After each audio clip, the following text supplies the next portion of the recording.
మనుష్య రూపమై ఉదయించెను నా కోసమే, అమర జీవమే నరుల కోసమై దిగి వచ్చెను ఈ లోకమే.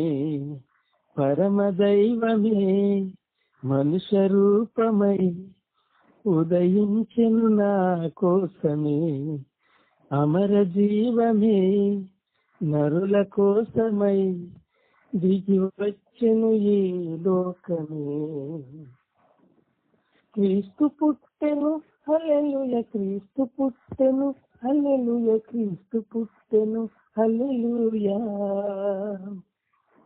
పరమ దైవమే మనుష్య రూపమై ఉదయించెను నా కోసమే, అమర జీవమే నరుల కోసమై దిగి వచ్చెను ఈ లోకమే. అకార రహితుడు ఆత్మస్వరూపుడు శరీరమును ధరించెను, సర్వాధికారుడు బలాఢ్య ధీరుడు దీనత్వమును వరించెను.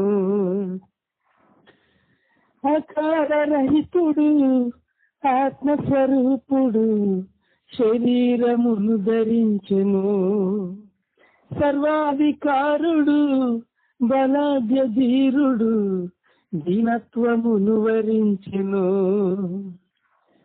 వైభవమును విడిచెను దాసునిగను మారెను, వైభవమును విడిచెను దాసునిగను మారెను. దీవెన భూమికి తెచ్చెను ముట్టిబటగా, పరమ దైవమే మనుష్య రూపమై ఉదయించెను నా కోసమే, అమర జీవమే నరుల కోసమై దిగి వచ్చెను ఈ లోకమే. అనాది వాక్యమే కృపా సమేతమై ధరపై కాలు మోపెను, అనితి తేజమే నరావతారమై శిశువై జననమాయెను.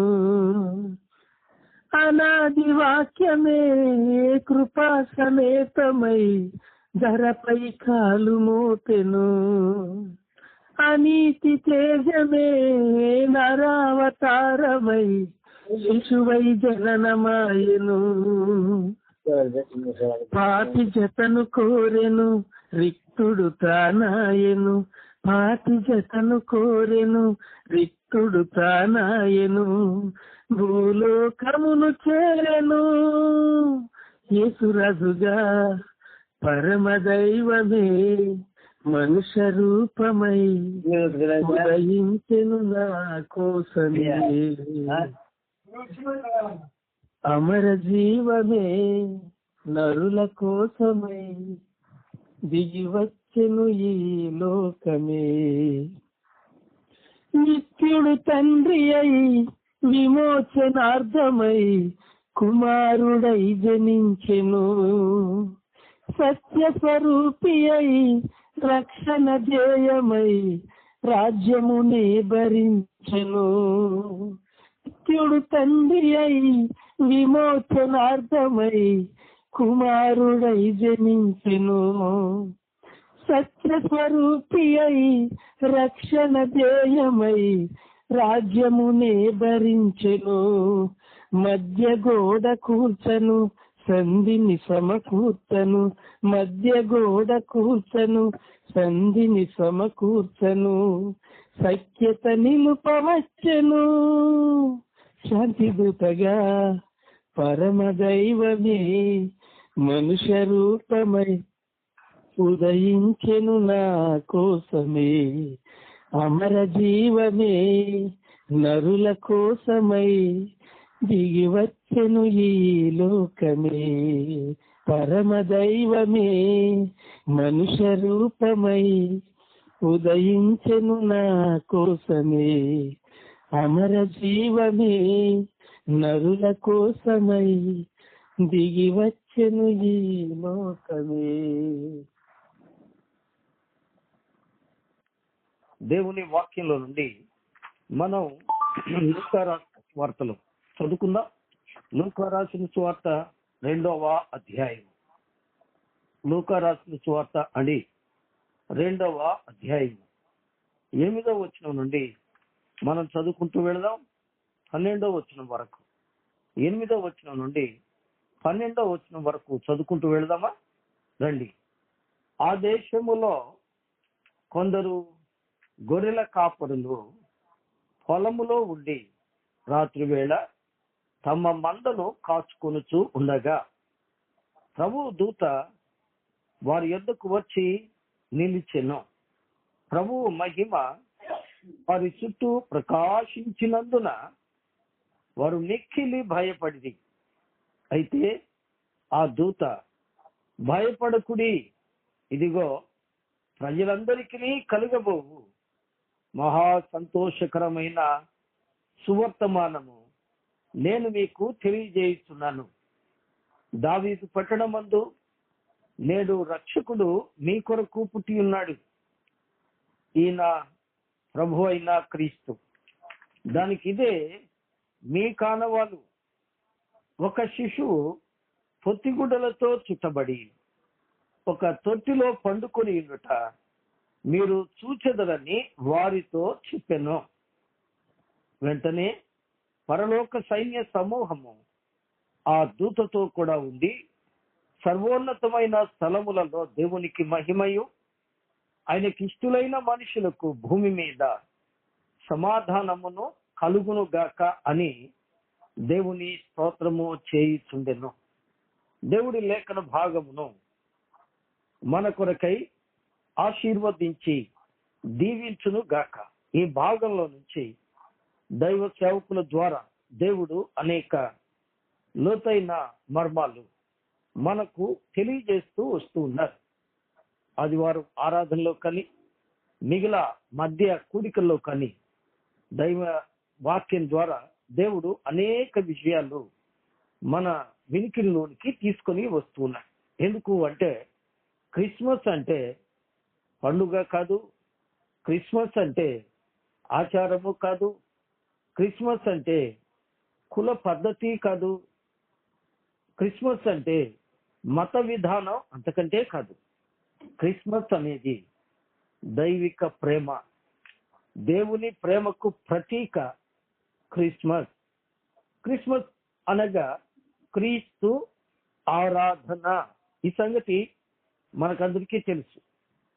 క్రైస్ట్ మాస్ అనగా క్రీస్తు ఆరాధన. ఈ భాగంలో నుంచి మనం అనేక వర్తమానాలు వింటూ వస్తూ ఉన్నాం కదూ. దేవుని దూత గొర్రెల కాపరులకు ప్రభు యొక్క జన్మమును గురించి ప్రకటిస్తూ వారికి అర్థమగులాగున వివరంగా మాట్లాడిన మాటల్లో ఒక మాట మనం జ్ఞాపకం చేసుకుందామా? రండి, చూడండి. 11, 12 వచనాలు మనం జ్ఞాపకం చేసుకున్నాం. 11, 12 వచనాలు. దావీదు పట్టణమందు నేడు రక్షకుడు మీ కొరకు పుట్టి ఉన్నాడు. ఈయన ప్రభు అయిన క్రీస్తు. దానికి ఇదే మీ కానవాలు.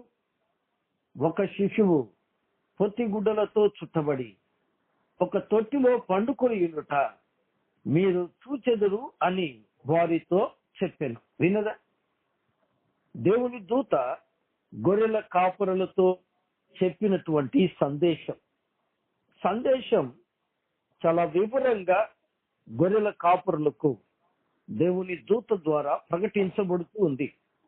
జ్ఞానులకు కేవలము పైనుండి అరుణోదయ దర్శనము ఇచ్చారు. ఆ దర్శనాన్ని బట్టి వారు జ్ఞానులు గనుక కొంత ప్రయత్నించారు. పిదప కొంత నష్టపోయినప్పటికీ సరిదిద్దబడి సరైన మార్గంలో నడిచి ప్రభువును కలుసుకోగలిగారు. అయితే చూడండి, ఇక్కడ జ్ఞానులకు కనపడిన ఆ దేవుని దూత నక్షత్రం, ఆ వివరాలు ఇదివరకే మీకు ఇచ్చాను. ఆ నక్షత్రము లేదా ఆ దూత ఏం చెప్తున్నారు అంటే, ఈ గొర్రెల కాపురులకు సవివరంగా చెప్తున్నారు. మీరు భయపడవద్దు. ఎందుకు అంటే ప్రజలందరికీ సంతోషం కలిగే వర్తమానం నేను తెచ్చాను.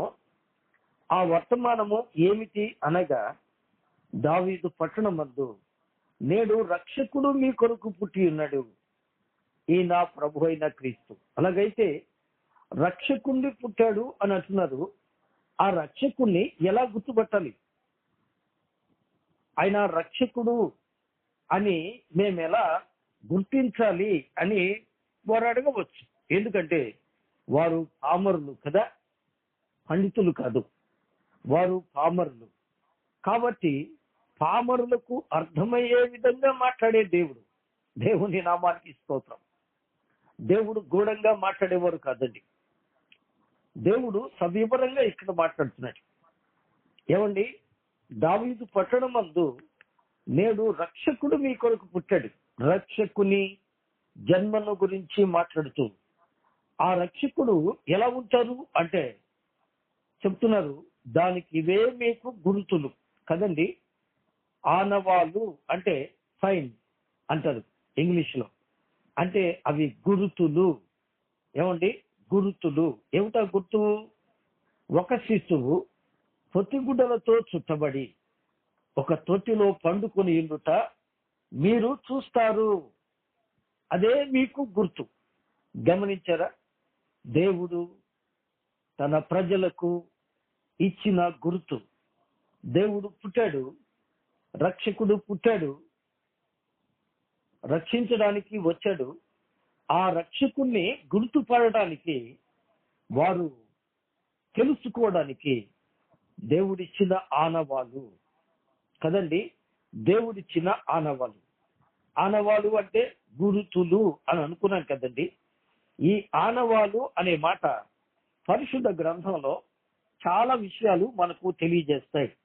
మొట్టమొదటిగా రండి, 86వ కీర్తన. కీర్తన గ్రంథం 86వ అధ్యాయం. కీర్తన గ్రంథం అండి 86వ అధ్యాయంలో 17వ వచనాన్ని చదువుతున్నాను. చూడండి. యెహోవా, నీవు నాకు సహాయుడవై నన్ను ఆదరించుచున్నావు. నా పగవారు చూచి సిగ్గుపడునట్లు శుభకరమైన ఆనవాళ్ళు నాకు కనపరచుము. గమనించారా? మొట్టమొదటిగా ఈ ఆనవాళ్ళు ఎటువంటిదట? శుభకరమైన ఆనవాళ్ళు. నీవు నాకు సహాయం చేసే దేవుడు, నా పగవారు నా మీద లేస్తూ ఉన్నారు, అయితే వారు సిగ్గుపడేటట్టు నీవు నాకు సహాయము చేయు దేవుడవని తెలియజేయనట్లు ఒక శుభకరమైన ఆనవాలు నాకు తెలియచేయము లేదా కనపరుచుము అని దావీదు 86వ కీర్తన 17వ వచనంలో చెప్తున్నాడు. నిజమే ప్రియులారా, ప్రభువు మనకు సహాయకుడు. ఏమండి, అందుకనే దేవుని యొక్క వాక్యంలో యెషయా గ్రంథం 7వ అధ్యాయము 14వ వచనంలో దేవుడు తన ప్రవక్త అయిన యెషయా ద్వారా చెప్పబడిన మాట ఏం చెప్పారు? ఇదిగో కన్యక గర్భవతి అయి కుమారుని కనును, ఆయనకు ఇమ్మానుయేలని పేరు పెట్టబడును. గమనించారా? ఇదే మాట మత్తయి భక్తుడు కూడా వ్రాశారు. మత్తయి సువార్త 1వ అధ్యాయము 21 అనుకుంటారు కదా, అక్కడ రాశారు, ఇదిగో కన్యక గర్భవతి అయి కుమారుని కని అతనికి ఇమ్మానుయేలని పేరు పెట్టును. నిజమే, దేవుడు ఇమ్మానుయేలు అనే మాటకు భాషాంతరమున దేవుడు మనకు తోడు లేదా సహాయకుడు అని అర్థం. ఇదే శుభకరమైన ఆనవాలు. చూడండి, యెహోషువ గ్రంథం 2వ అధ్యాయము, 2వదిగా యెహోషువ గ్రంథం అండి 2వ అధ్యాయము 12వ వచనాన్ని చదువుతున్నాను. 12వ వచనం, రాహాబు అను వేశ్య ఆ యొక్క వేగుల వారితో మాట్లాడిన మాట. చూడండి, నేను మీకు ఉపకారము చేసి తిని గనుక మీరు నా తండ్రి ఇంటికి ఉపకారము చేసి నాకు నిజమైన ఆనవాలు ఇచ్చి. విన్నదా? నిజమైన ఆనవాలు. ఏంటంటే శుభకరమైన ఆనవాలు అంటే శుభం కలిగించే గుర్తు. రెండవది నిజమైన ఆనవాలు. ఎందుకు? ఎరుకు పట్టణాన్ని, పాపంతో కూడిన పట్టణాన్ని నాశనం చేయడానికి ప్రభు వస్తున్నారు, తన ప్రజలను తెస్తున్నారు. కాబట్టి అటువంటి భయంకరమైన తీర్పులో నుంచి తప్పించుకునే విధంగా నాకు ఒక నిజమైన ఆనవాలు చూపించండి అని దేవుని బిడ్డలారా, ఈ యొక్క రాహాబు తన యొక్క మరి తప్పుదమ్ములను ఒప్పుకుంటూ తగ్గించుకొని ఆ యొక్క దేవుని సేవకుల యొద్ద ఆనవాలును అడుగుతుంది, అనగా గురుతును అడుగుతుంది. ప్రియా దేవుని బిడ్డలారా, దేవుడు రక్షించువాడు. అందుకనే దావీదు పట్టణమందు నేడు రక్షకుడు మీ కొరకు పుట్టాడు, ఆయన రక్షించువాడు, శిక్ష నుండి తప్పించువాడు. రక్షించువాడు, శిక్ష నుండి తప్పించువాడు కనుక తమను రక్షించడానికి, ఎరుకో పట్టణపు యొక్క నాశనము నుండి తప్పించడానికి నిజమైన ఆనవాలు కదండి, ద ట్రూ సైన్, నిజమైన ఆనవాలు కావాలి అని అడుగుతూ ఉంది. మరొక మాట, యెహోషువ గ్రంథం 4వ అధ్యాయము. యెహోషువ గ్రంథం అండి 4వ అధ్యాయము 7వ వాక్యం విన్నమా? 7వ వాక్యం.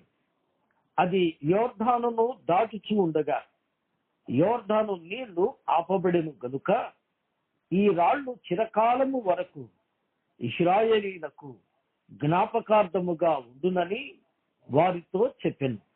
అది మీకు ఆనవాలై ఉండును. విన్నరా? అది మీకు ఆనవాలు. ఏ ఆనవాలు ఇది? జ్ఞాపకార్థమైన ఆనవాలు, మెమరబుల్ సైన్ కదండి, జ్ఞాపకార్థమైన ఆనవాలు.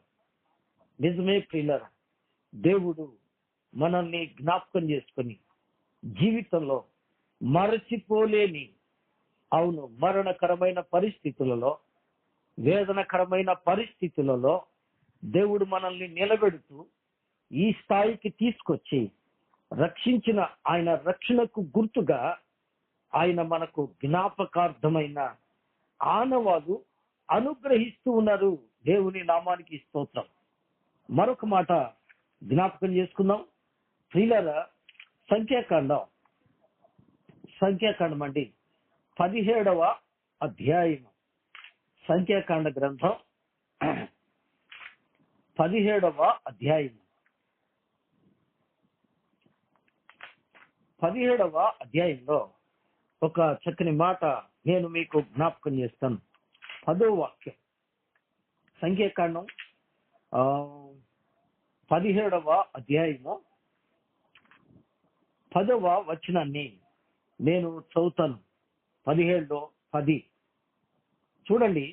అప్పుడు యెహోవా మోషేతో ఇట్లనెను, తిరుగబడిన వానిని గూర్చి ఆనవాలుగా కాపాడబడినట్లు అహరోను కర్రను మరల శాసనములు ఎదుట ఉంచుము. వారు చావకూడినట్లు నాకు వినబడకుండా వారి సనుగులను కేవలము అణిచి మాన్పివేసిన వాడవదువు. చూడండి, తిరుగబడిన వారు ఆనవాలుగా కాపాడబడినట్లు. ప్రియులారా, తిరుగబడిన వారు ఆనవాలుగా కాపాడబడిన, అనగా కాపాడే ఆనవాలు. ఆయన మన రక్షకుడు. మనం ఎన్నిసార్లు తిరగబడ్డా నిజమే. ఇశ్రాయేలీయులను కొందరు మోషే మీదనో అహరోను మీదనో తిరుగబడి, అహరోను మాత్రమే యాజకుడా, మోషే మాత్రమే దైవజనుడా అని తిరుగుబడి చేసిన పాపాన్ని బట్టి దేవుడు వారికి అహరోను చేతి కర్రను చిగురించి బుద్ధి చెప్పిన తరువాత వారు చేసిన పాపాన్ని దేవుడు మరొకసారి జ్ఞాపకం చేసుకుని వారిని శిక్షించకున్నట్లు, వారిని కాపాడునట్లు, వారు కాపాడబడినట్లుగా ఆనవాలు దేవుడు చూపిస్తూ ఉన్నాడు. ఆ ఆనవాలు ఏమిటి అనగా వారి ధూపార్తులను ఏం చేయమంటున్నాడండి? వాటన్నిటినీ ఏమండి దేవుని సన్నిధి వారి యొక్క కర్రలను దేవుని సన్నిధిలో పెట్టమంటున్నాడు.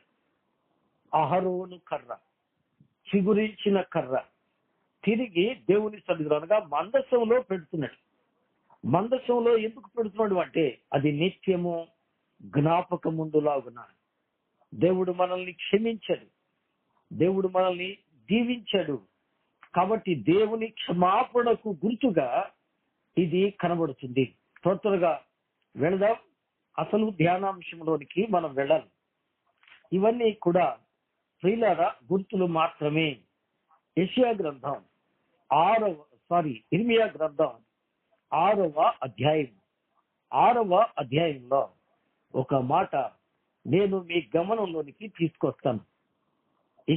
ఇర్మియా గ్రంథం 6వ అధ్యాయం 1వ వచనం. బెన్యామీనీయులారా, యెరూషలేములో నుండి పారిపోవుడి, తెకోవలో బూరధ్వని చేయుడి, బేత్ హెకెరేము మీద ఆనవాలుకై ధ్వజము నిలబెట్టుడి.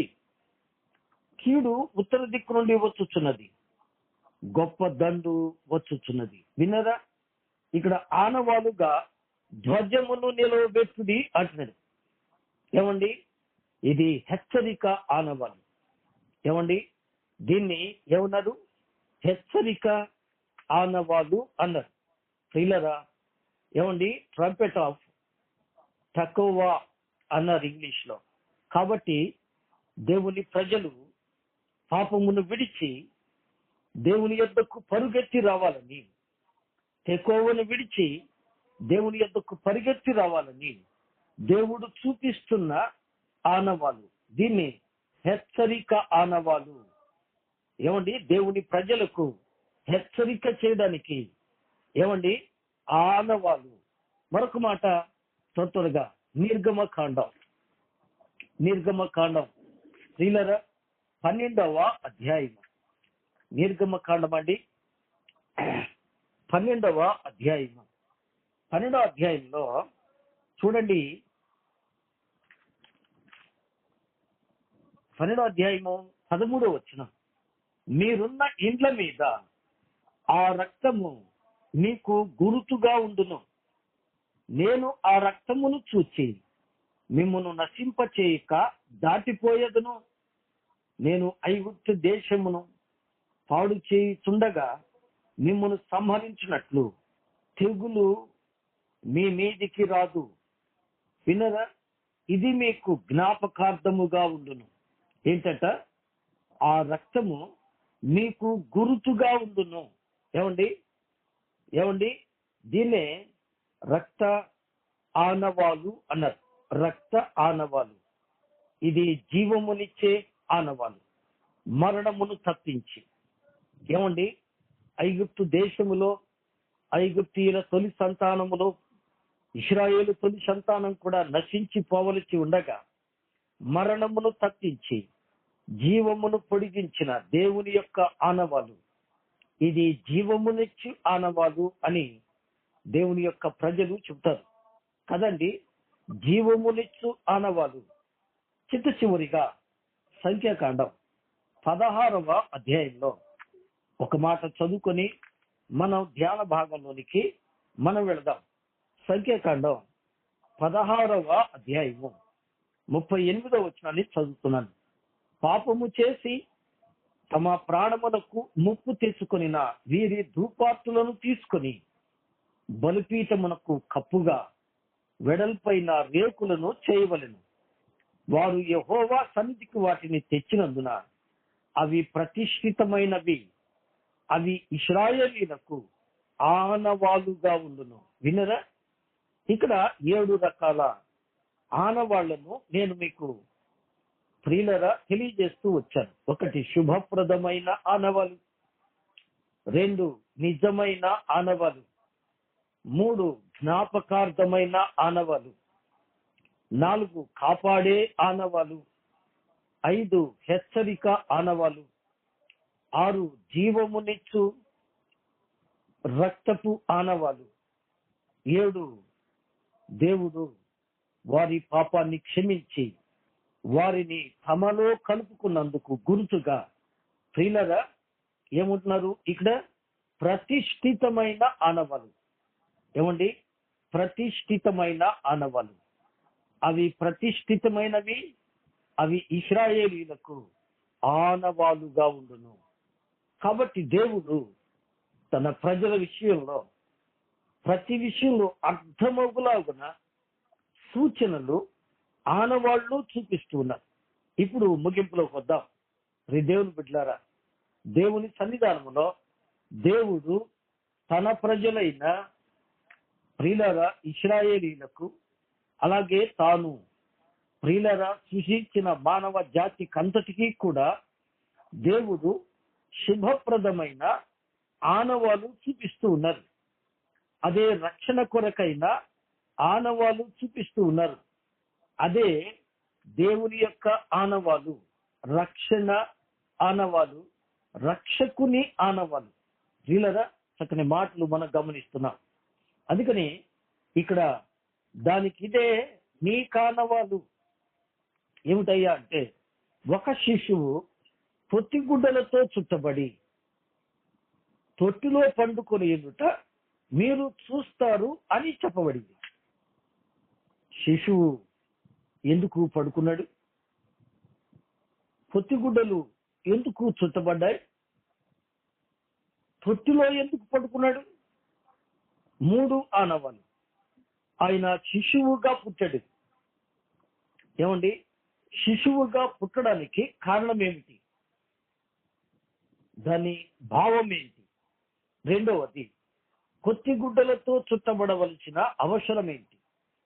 అసలు పొత్తిగుడ్డలు అంటే ఏమిటి? మూడవది, ప్రియా దేవుని బిడ్డలారా, ఆయన తొట్టిలో ఎందుకు పడుకుని ఉంటాడు? అందున అది ఏ తొట్టి? పశువుల తొట్టి. ఈ 3 ఆనవాళ్లుగా చెప్పబడ్డాయి. ఈ 3 ఆనవాళ్లు మనం అర్థం చేసుకోవడానికి ప్రియా దేవుని బిడ్డలారా, ఒక చిన్న మాట పరిశుద్ధ గ్రంథంలో నుంచి మీ సముఖంలోనికి తేవాలని నేను ప్రయత్నిస్తున్నాను.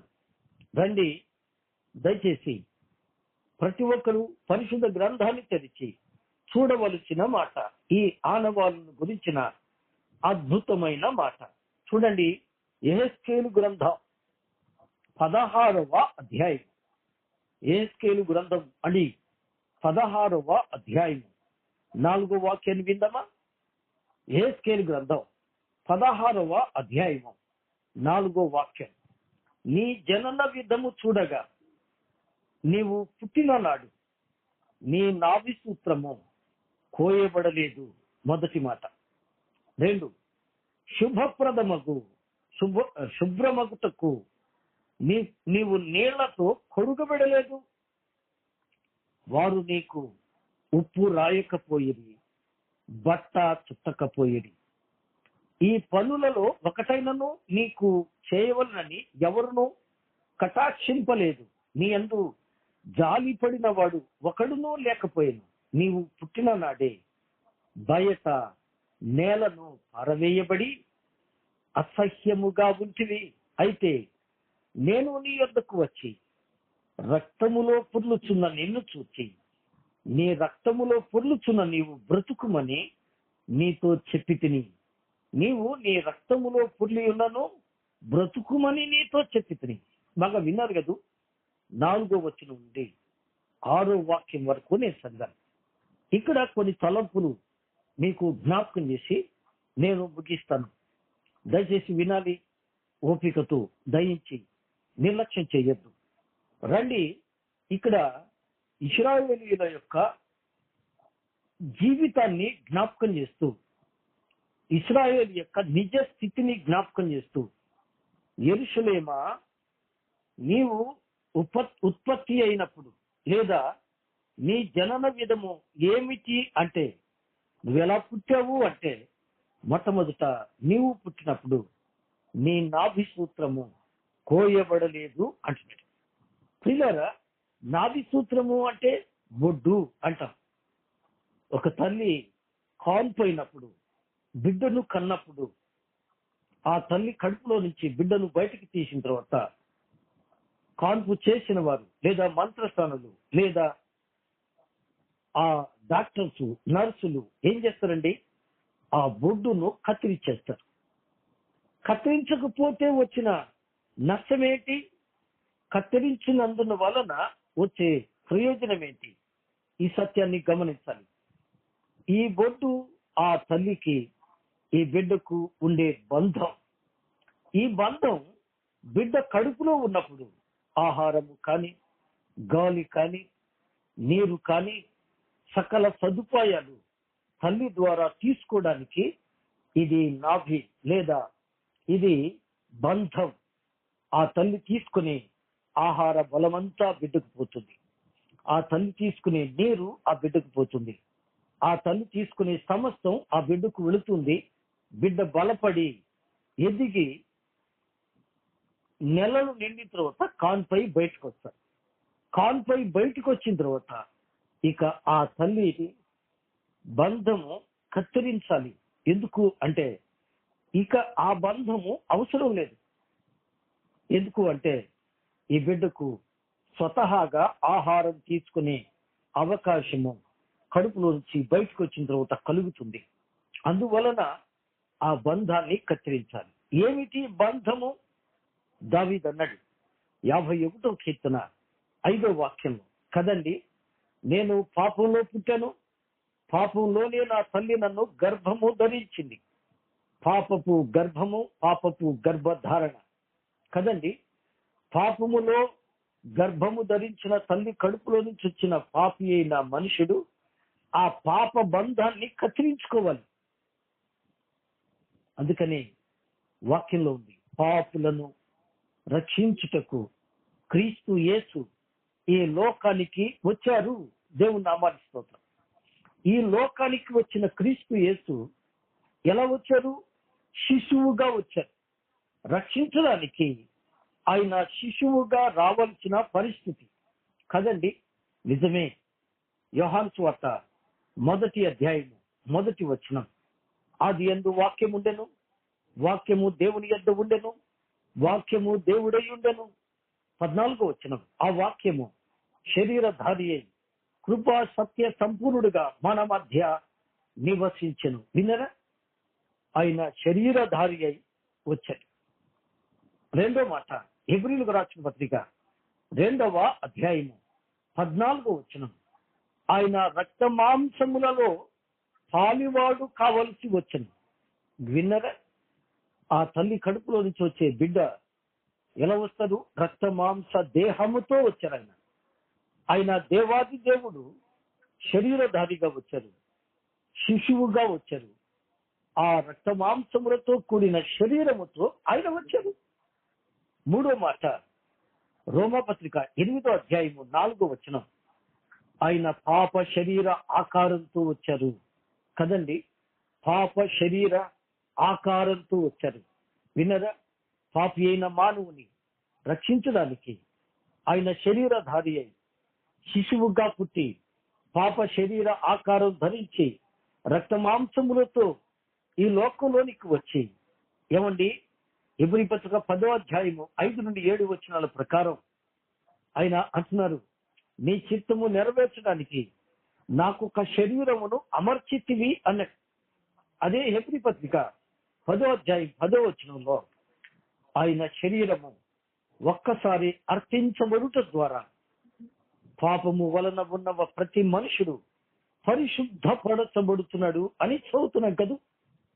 పాపులను పాపము నుండి విడిపించి రక్షించడానికి ఆయన శిశువుగా పాప శరీర ఆకారంతో రక్త మాంసములలో ఈ లోకములోనికి వచ్చారు. కాబట్టి దానికి ఇదే మీ కానవాలు. ఒక శిశువు అంటే రక్త మాంసములతో కూడిన పసిబిడ్డ. నిజమే, మానవ ఆకారంతో ఆయన ఈ లోకానికి వచ్చాడు. దేవుడు మానవుడిగా వచ్చాడు. ఎందుకు? పాపంతో నిండి ఉన్న జీవితాలను రక్షించడానికి రక్షకుడిగా అవతరించాడు అని వారికి అర్థం కావడానికి. రెండో మాట, అతి శిశువు పొత్తిగుడ్డలతో చుట్టబడ్డారు. ఎంత పొత్తిగుడ్డలు అంటే ఏమండి, రక్తముతో పొర్లుచున్న జీవితం. ఇక్కడ మనం యెహెజ్కేలు గ్రంథంలో చదువుతున్నాం. నీవు పుట్టినప్పుడు రక్తములో పొర్లుతున్నావు. ఏమిటి రక్తం? యెషయా గ్రంథం. ప్రియ దేవుని బిడ్డలారా, యెషయా గ్రంథంలో చదువుతున్నాం కదూ. మొదటి అధ్యాయం 18వ వచనం.